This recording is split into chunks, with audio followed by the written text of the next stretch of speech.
The message came just after midnight. We no longer trust you. 4 words. No greeting, no explanation.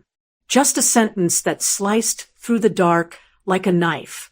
I read it twice, expecting a follow-up, maybe a reason, a misunderstanding, but nothing came. My phone stayed still, the screen cold against my hand. After a long pause, I typed my reply. Understood. That single word said everything. I didn't ask why. I didn't defend myself. I'd spent years explaining, apologizing, bending to keep peace. This time, I chose silence over begging. The truth was, their message didn't shock me. It confirmed what I had felt for a long time. The trust they spoke of was never about honesty or love. It was about obedience. As long as I lived the life they imagined, they trusted me. The moment I made choices they didn't control, that trust vanished. I sat on my couch for a while, staring at the quiet apartment around me. Every corner of it had been built by my effort, not theirs.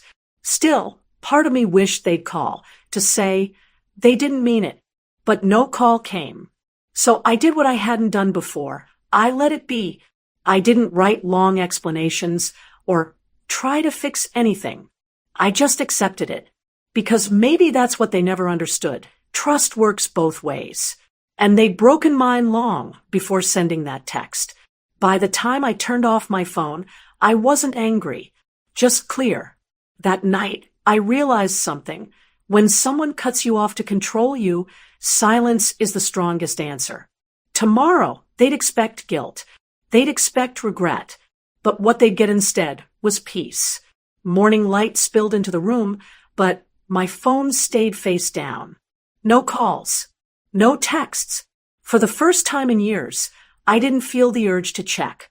I made coffee, sat by the window, and thought about how everything between me and my parents had slowly led to that midnight message. They'd always seen me as the difficult one, the child who asked questions, the one who wanted to live differently. My sister followed their plan step by step. Same city, same family expectations, same kind of life. I chose independence. I worked late, started my own business, made mistakes, learned. But that freedom, to them, was rebellion. The tension started last year when I stopped sending money every month. Not because I couldn't, but because I realized it had become less about help and more about control. They'd question every purchase I made, judge every decision, and compare me to my sister. She knows how to take care of her family. So when I cut that cord, I guess they felt betrayed. And now, that text was their way of saying, "You're out of the circle." Around noon, my sister called. I didn't answer.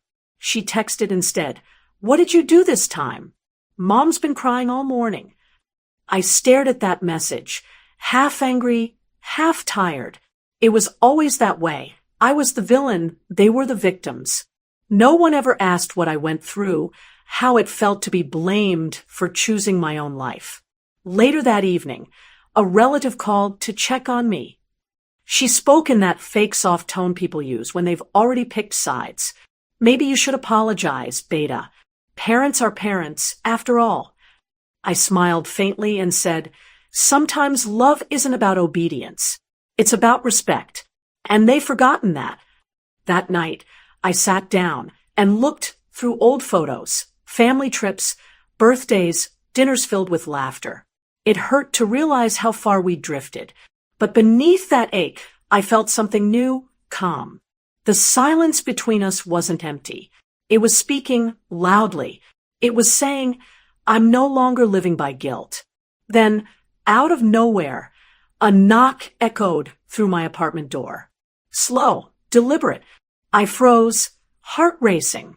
Through the peephole, my father, standing there, holding something in his hand. After all these years of control, after all those harsh words, why was he here now? I opened the door. His eyes met mine, not with anger, but something else. "Can we talk?" he said quietly. And just like that, everything I thought I'd buried came rushing back. For a few seconds, we just stood there, me in the doorway, him holding his cap awkwardly, eyes heavy. My father wasn't the kind of man who apologized. He was the kind who barked orders, gave lectures, and called that love. Seeing him hesitate felt strange. I stepped aside and let him in. He glanced around my apartment like he was visiting a foreign country. Everything about it, its simplicity, its quiet, seemed to unsettle him. He finally spoke. "Your mother wanted to come too. I told her I'd talk to you first." I nodded, waiting. He placed an envelope on the table. "Your mother didn't mean that message. She was upset. We both were. We thought maybe we'd lost you." I looked at the envelope but didn't touch it. "You didn't lose me," I said softly. "You just stopped listening." That landed hard. He shifted uncomfortably, rubbed his hands together. "We didn't understand why you pulled away. We thought you didn't care about family anymore." "I did," I said, "but I also needed to care about myself." Every time I said no, it turned into a fight. Every time I tried to live differently, it felt like I was betraying you. That's not family, that's control. He didn't respond right away. The silence hung thick between us. Then, in a voice that wasn't defensive but tired, he said, "We were scared. You were changing so fast, and we didn't know where we fit anymore." That confession hit deeper than I expected. For years, I'd seen their actions as cold, but maybe behind that control was fear. Fear of becoming irrelevant, fear of losing the version of me they understood. He went on, slower this time. "When your sister followed our plans, it was easy. We knew what to expect. But with you, everything was different. It felt like we were losing our place." I sat across from him. "You didn't lose it. You just had to let it grow." He looked at me for a long time. Then, with a trembling sigh, he said something I never thought I'd hear. "I'm sorry." 2 words. Not perfect, not complete, but real. He opened the envelope and pushed it toward me. Inside was a small note written in my mother's handwriting. It wasn't long. "We love you, even when we don't understand you. Come home if you want to. The door is open." I didn't cry right away, but my throat tightened. Years of silence, tension, and distance collapsed into that single message. We talked for hours. Not perfectly. There were still things unsaid, still bruises from old arguments, but it was honest. He listened without interrupting. And for the first time, I saw him not as the authority I'd spent my life trying to please, but as a man who was simply trying to reconnect. When he left, he paused at the door. "Your mother's cooking biryani tomorrow," he said with a half smile.